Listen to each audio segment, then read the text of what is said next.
25 जुलाई 2024 उरण तालुका नवी मुंबई। 25 जुलाई की रात को यशस्वी शिंदे नाम की एक लड़की गायब हो जाती है, जिसकी मिसिंग रिपोर्ट लिखाने उसके पिता सुरेंद्र कुमार थाने पहुंचते हैं और वो बताते हैं कि यशस्वी बेलापुर में डेटा एनालिस्ट का काम करती है। हर रोज की तरह यशस्वी 25 जुलाई को भी काम पर जाती है, लेकिन पता नहीं क्यों वो हाफ डे लेकर घर वापस आ जाती है और कहती है कि कुछ दोस्तों से मिलना है। ये बोलकर वो घर से चली जाती है, लेकिन यशस्वी को घर से निकले कई घंटे हो चुके थे और कॉल करने पर भी उसका फोन स्विच ऑफ जा रहा था। अब यहाँ घर वालों की भी चिंता बढ़ने लगती है, क्योंकि यशस्वी जब भी लेट होती थी वो कॉल करके बता देती थी कि वो कहाँ है और किस वजह से लेट हो गई है, मगर अब उसका फ़ोन भी स्विच ऑफ जा रहा है। इस वजह से घर वालों की चिंता बढ़ने लगती है और अनहोनी की आशंका होने लगती है। इसके चलते वो उसके दोस्तों को भी कॉल करके पूछते हैं कि यशस्वी आपके पास है क्या, लेकिन अनफॉर्चुनेटली वो अपने किसी भी दोस्त के पास थी ही नहीं। मामले की गंभीरता को देखते हुए पुलिस ने ज़्यादा देर न करते हुए केस अपने अंडर में लिया और तहकीकात शुरू कर दी। छानबीन करते हुए 24 घंटे बीत चुके थे, लेकिन उस लड़की का कुछ पता नहीं चला था। फिर अचानक से देर रात 2:20 पर अचानक उरण थाने के एक पुलिसकर्मी के पास एक अनजान शख्स का कॉल आता है और वो बताता है कि कोटनाका के सुनसान इलाके में एक पेट्रोल पंप के पास एक लड़की की डेड बॉडी मिली है, जिसे कुत्ते नोच नोच कर खा रहे हैं। पुलिस वाले जब वहां पहुंचे तो उन्होंने देखा कि डेड बॉडी की कंडीशन बहुत ज़्यादा खराब है। पूरी बॉडी खून में लथपथ और उसकी बॉडी पर काफ़ी ज़्यादा जख्मों के निशान थे। किसी धारदार हथियार से उस पर काफ़ी ज़्यादा हमले किए गए थे और चेहरे को इस तरीके से कुचला था कि शिनाख्त कर पाना बहुत ही मुश्किल था। पुलिस ने ज़्यादा टाइम वेस्ट न करते हुए बॉडी को पोस्टमार्टम के लिए रेफर कर दिया। चेहरे का बुरा हाल होने की वजह से बॉडी की पहचान नहीं हो पा रही थी, इसलिए पुलिस वालों ने लड़की के माँ बाप को हॉस्पिटल बुला लिया बॉडी की पहचान करने के लिए। क्या ये बॉडी उस लड़की की है? सबसे बुरा वक्त यही होता है माँ बाप के लिए। कोई भी माँ बाप नहीं चाहेगा कि उसको ये दिन देखना पड़े। उसके माँ बाप डरे सहमे दिल से वहाँ पहुँचते हैं और सोचते हैं कि काश ये बॉडी हमारी बेटी की ना हो। जिस अनहोनी का डर उसके माँ बाप को सता रहा था वो ना चाहते हुए भी सच हो गई, क्योंकि कुछ कपड़ों से और कुछ एसेसरीज से या फिर कुछ उसके हाथ वाथ के सिंबल से उनके घर वालों को पता चला कि ये बॉडी उन्हीं की बेटी की है। जिस बेटी को 25 जुलाई को उन्होंने ठीक ठाक हंसते खेलते देखा था, आज वो लड़की उनके सामने इस हालत में पड़ी है। ये सब देखने के बाद उस लड़की के माँ बाप पूरी तरीके से टूट जाते हैं। वीडियो के बीच में आप डिस्टर्ब ना हो, इसलिए इस बात को यहीं खत्म कर चलते हैं। So welcome back to the channel guys, myself Vishal and you are watching Vishal crime genre the story of Yashasvi Shinde. So back to the story. इस केस में आई पोस्टमार्टम रिपोर्ट लड़की के घर वालों को पूरी तरीके से परेशान कर डालती है। एज पर रिपोर्ट यशस्वी शिंदे की बॉडी पर चाकुओं के हमले के निशान थे, यहाँ तक कि खूनी ने उसके प्राइवेट पार्ट को भी नहीं छोड़ा था। उसके प्राइवेट पार्ट पर इतने ज़्यादा जख्मों के निशान थे, जिसे सुनने के बाद उनके माँ बापों के पैरों तले जमीन निकल गई। जब कातिल का इतने से भी मन नहीं भरा तो उसने पत्थर उठाकर उस लड़की के चेहरे को भी कुचल दिया। अब पुलिस वालों ने यशस्वी के पेरेंट्स से पूछा कि यशस्वी की पास्ट में किसी से अनबन या किसी से लड़ाई झगड़ा कुछ था कि नहीं।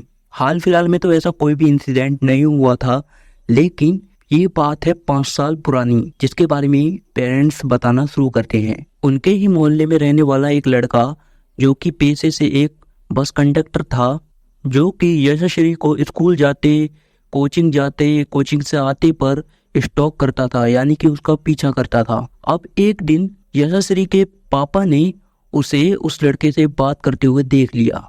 उन्होंने बताया कि यशस्वी अभी नाबालिग थी और वो लड़का लगभग 23 साल से ज्यादा का था। उसका नाम दाऊद शेख था। यशस्वी के फादर के कंप्लेन करने पर अब दाऊद शेख को पुलिस ने अरेस्ट कर लिया था। अब ये सब सुनने के बाद पुलिस की एक टीम दाऊद शेख का लास्ट लोकेशन निकलवाती, कॉल रिकॉर्ड की लोकेशन निकलवाती है और एक टीम उसको खंगालने में लग जाती है, उसकी पुराने रिकॉर्ड्स निकलवाती है। कोर्ट से मिली जानकारी के बाद पुलिस को पता चला कि दाऊद 1.5 महीने के बाद ही बेल पर जेल से बाहर आ गया था। लेकिन इस बारे में यशाश्री के पेरेंट्स को कुछ भी नहीं पता था और ना ही उन्होंने इन 5 सालों में उसको कहीं देखा था। मुंबई पुलिस की दूसरी टीम ने उरण इलाके की सीसीटीवी कैमरा की फुटेज निकाल के देखी। काफी घंटों की फुटेज देखने के बाद पुलिस वालों को आखिरकार एक ऐसी फुटेज हाथ लगी जिसमें यशाश्री 2:14 पर किसी से बात करते हुए अम्ब्रेला हाथ में लिए कहीं जा रही थी और ठीक 8 मिनट बाद यशाश्री का पीछा करता हुआ एक आदमी दिखाई दिया और ये कोई और नहीं, ये था दाऊद शेख। इतने सालों बाद दाऊद और यशाश्री के बीच में क्या रिलेशनशिप है, ये जानने के लिए पुलिस वालों ने जब थोड़ी छानबीन की तो उसके एक दोस्त ने बताया कि 24 जुलाई 2024 को उसके पास यशाश्री की कॉल आती है, यानी कि मर्डर से एक दिन पहले। यशाश्री बताती है कि एक लड़के से मिलने जाना है जिससे वो मिलना तो नहीं चाहती लेकिन कुछ मजबूरी है, इस वजह से मिलना पड़ेगा। और वो कहती है कि उसे डर भी लग रहा है वहां जाने से। तो उसकी दोस्त बोलती है कि अगर उसे डर लग रहा है तो वो ना जाए, और वो बोलती है कि अगर तुम चाहो तो मैं तुम्हारे साथ आ सकती हूँ। लेकिन यशाश्री सामने से साफ साफ मना कर देती है कि नहीं, कोई बात नहीं। लेकिन अनफॉर्चुनेटली यशाश्री की फ्रेंड को ना ही उस लड़के का नाम पता था, ना ही उनके मिलने का स्पॉट, ना ही उसके बारे में कोई डिटेल और ना उसकी कोई मजबूरी जो उसने बोला था कि मजबूरी में मिलना पड़ेगा। अब पुलिस वालों ने यशाश्री के कॉल रिकॉर्ड्स निकलवाए। कॉल रिकॉर्ड्स में पता चला कि यशाश्री 2 नंबरों से ज्यादा ही बात करती थी। एक तो था दाऊद शेख का और एक किसी मोहसिन नाम के शख्स का था। अब पुलिस वालों को ये केस लव ट्रायंगल लगने लगता है, इसलिए पुलिस ज्यादा देर न करते हुए मोहसिन को उठा लेती है और थोड़ी सख्ती से पूछताछ करने पर कुछ ऐसा बताता है जिससे कि पूरे केस के असली पत्ते यहाँ खुलना शुरू होते हैं। वो बताता है कि यशाश्री और दाऊद एक दूसरे से बात किया करते थे। जब भी यशाश्री दाऊद से नाराज होकर उसका नंबर ब्लॉक कर देती थी तो दाऊद अपने दोस्त मोहसिन से फ़ोन लेकर उसके फ़ोन से कॉल किया करता था और उससे बात किया करता था। इस वजह से मोहसिन का नंबर भी कॉल रिकॉर्ड में आ गया। मोहसिन को जो भी दाऊद के बारे में इंफॉर्मेशन थी वो उसने सारी पुलिस को बता दी थी। अब पुलिस को ये तो कंफर्म हो गया था कि ये कोई लव ट्रायंगल का केस नहीं है। अब पुलिस को पता चल चुका था कि इस केस का प्राइम सस्पेक्ट जो भी है वो सिर्फ दाऊद है।